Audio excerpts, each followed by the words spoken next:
Yo, what is going on, guys? Hope everyone's having a fantastic day today. So I want to do a video on the Philadelphia Eagles, a nice little update for the Eagles, and I want to talk about a few things. We have a injury, some news within the NFC East, and some other things going on with how the Eagles played this game yesterday offensively. The offense has been a big problem. It was a big problem last night, and there was a couple of things that really pissed me off about it. So let's get straight to the news.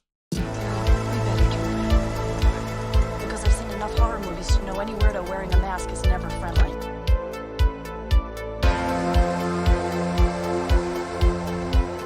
What is going on, guys? Hope everyone's having a fantastic day. Off a ugly win against the Lions, but I'll take it. I'll take any win I can get. And if it's the first game, then great. We have our first win of the season. But a injury. I can't talk today, so please don't. I'm just all over the place, tired today. So it looks like Barnett torn his ACL. I think he went out, end of the third, early fourth, something like that. But Barnett has an ACL.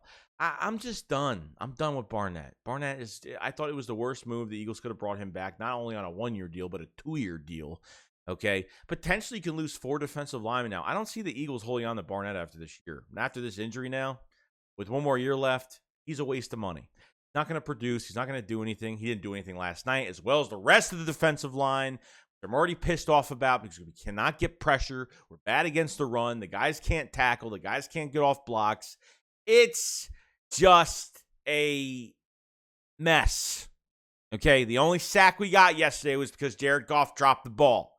That's the only sack we got yesterday, which really just made it just so sad. It just really made me feel like, what happened to this defensive line? Why aren't we aggressive? What is going on? It's obviously not just the defensive line. It's the whole entire defense and how Jonathan Gannon's running things, okay? I could see Cox leaving after this year. Barnett is probably gone, probably going to get traded. Graham is probably going to be gone as well unless they bring him back for a minimum deal. But I'm not seeing any productivity from this defensive line whatsoever. And Barnett, really since his rookie year, being a first-round pick, has not shown anything. A great rookie season, an okay 2018 year. Then he was hurt constantly. He was always hurt. And then when he's healthy last year, he's hurting us more than helping us with 2 sacks and 8 penalties, leading all defensive ends in penalties. It's just, I'm done. If you get rid of Barnett after this year, it's not going to affect the dead cap or nothing. They get out of this scot-free clean. That's why they brought him back, which they're on the safe side of the contract. It's like $7 million for 2 years. I think whatever the contract was. I don't even remember what it was, but he's got to go. Eagles got to go in the draft next year and get one of the top defensive ends. They got to build this defensive line again from the edge. Edge is very weak with Josh Sweat. I mean, I can't even say it's weak or it's strong because they're just not producing. Whose fault is this? Tracy Rocker, Jonathan Gannon, a little bit of both. I don't know how they're preparing. I just don't get with two of the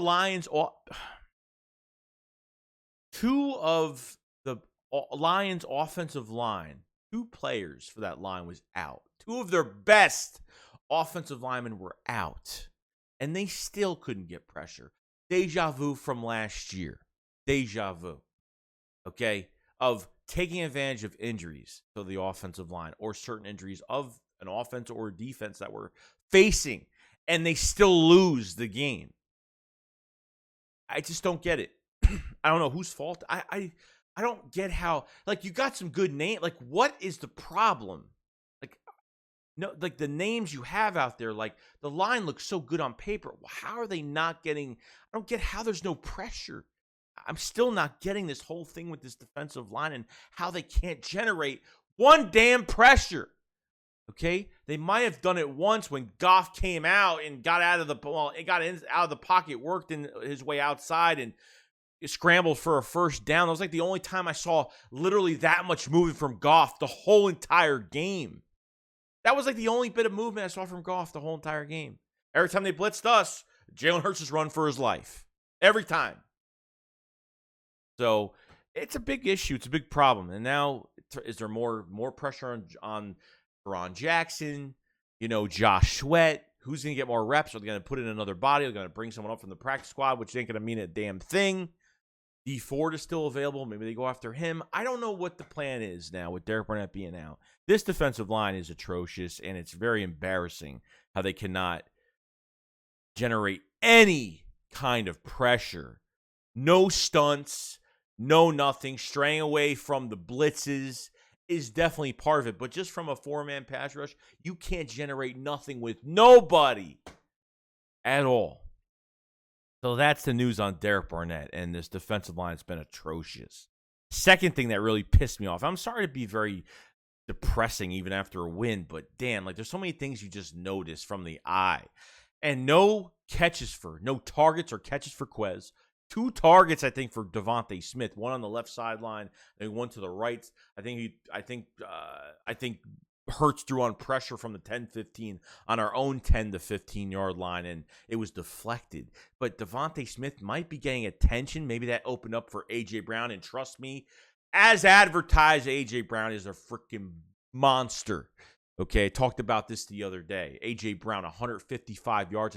I think tied up for the most in his career. And obviously broke a record for the Philadelphia Eagles with the biggest debut ever for the Philadelphia Eagles first game. Okay, so A.J. Brown, like, love the connection there. But man, just imagine 38 points just from rushing. And A.J. Brown, you got 38 points. Just imagine with Devonta Smith and Quez Watkins how much more you would actually get in this game. Quez Watkins, come on now. How, and I blame Shane for this. 100%. Shane is designing a lot of plays for A.J. Brown. Where's Devonta Smith? He's definitely getting attention. So Devonta Smith just being on the field is helping because Jeff Okudah is on him, which I thought was going to be the total opposite. I thought Jeff Okudah would have been on A.J. Brown the whole game, but that's not the case, though. Felt bad for Devonta Smith. Like, he might as well have just sat on the sideline the whole game. You know, and Quez Watkins, like, why isn't he targeted? What's going on? Like, why are they so focused on?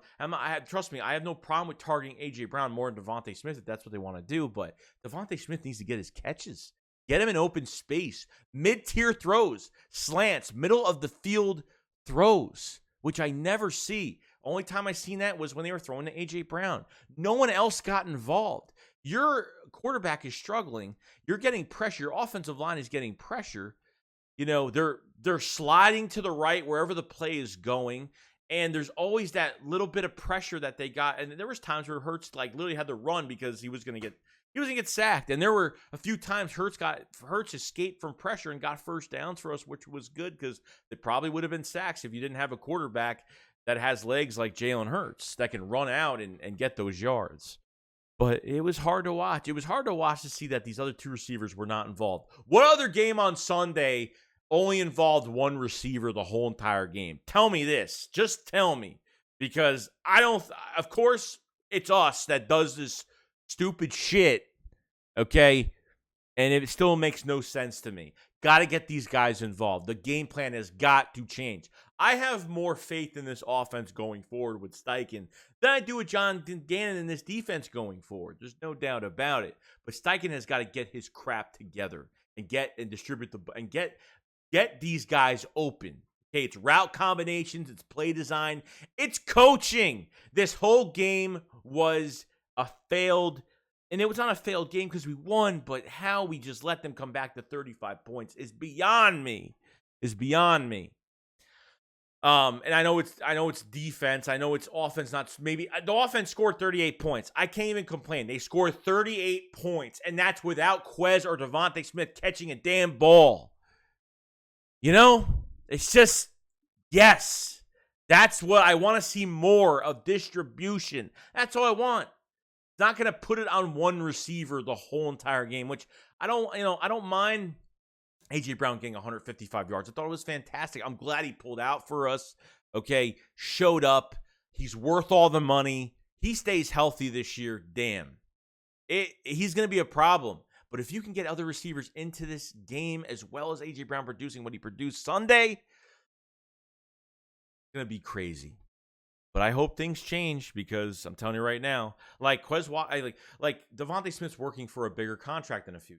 Like the next 3 seasons, it's like, well, counting this year, you know, he's going to have like no stats. He's going to have no statistics. It's just like ridiculous. I thought it was crazy I thought it was murder that he only had under 1,000 yards last year. I thought it was murder for that. and how they treated him last year. They didn't even treated him like a number one. Now they just treated him like he was on the practice squad. I mean, that's how it went in this game. So I hope they get more involved. That's what I'm hoping. So that's the news on Quez Watkins, Devonta Smith. I kind of want to get off my chest a little bit. Now, obviously, the news on Dak Prescott. And it's horrible. I'm not going to be that biased Eagles fan that's going to crap on the Cowboys because they lost a quarterback. I do not pray for injuries. I do not celebrate when injuries happen. This is horrible because I want to play the Cowboys when they're at their best, and I'm not going to survive. I'm not going to celebrate when we win the Cowboys. Yeah, I'll be like, hey, we won the game, great, it's better for us. But at the end of the day, I want to face the Cowboys when they were 100% at their best with their roster. And losing Dak Prescott for 7 to 9 weeks sounds like it's going to happen. Even if they lose him 7 to 9 weeks. And it's like so late in the season where they lost too many games and they dug themselves a huge hole to even try to get back into the playoffs. I don't even think they play Dak Prescott. I don't even think so. There has been some news that that the Cowboys have been looking at. I think Cam Newton was a linked name that came up. Jimmy G, which I don't think that's going to happen because the 49ers are going to want some good compensation for Jimmy G, and the Cowboys can't afford to just give away draft picks for a quarterback just for the year.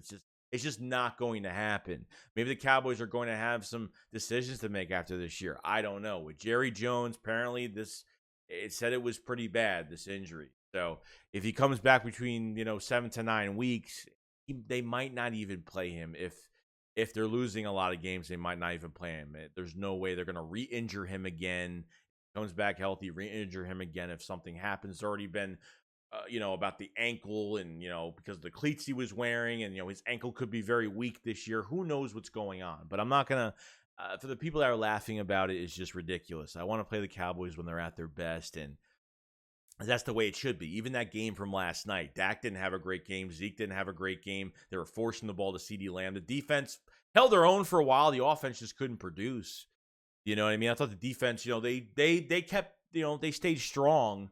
But it was ugly on both sides, not just the Cowboys, but the Bucs too. So a lot of changes. I said the offense was going to take a big step back, and it did, and it looked like they took a step back. Pieces from last year that Michael Gallup's not even playing, and he's rehabbing still. He's not even back yet. I mean, and how well is he going to be? I mean, they definitely need him because CeeDee Lamb can't do it by himself as the number one receiver. Can't have it. Can't happen. So, it's a shame. Feel bad for the guy in some aspects. You know what I mean? Like, first game you get hurt, and that's got to be the worst feeling in the world. Trust me. I only know this because I broke my hand before the season started in high school, before I went to college and played ball, and it was the worst feeling in the world. I missed 6 to 11 games, something like that. I missed a good amount of weeks before I came back the last couple weeks for the season, but it just wasn't the same, and shitty feeling at the end of the day. So other than that, that's pretty much it, guys. Like, that's the news. What's going on? I want to get, Quez and Devonta Smith got to be involved more in this offense. Derek Barnett's ACL. How do you feel about that? Do you think the Eagles go out and try to get another body, whether it's between another practice squad or the Eagles go after a veteran if someone's available out there, they need another body, or, and obviously the Cowboys news with Dak Prescott being out, which really sucks. And do you think it's going to affect them? And who do you think they're going to get as a quarterback? Or do you think they stick with Ben DiNucci or whatever the case? If he's still there, I don't know who the backup quarterback is there. I'm just stating a name right now. But other than that, that's pretty much it. I'll see you guys on the next one. Shakes, what up, follow, slide, peace out, guys.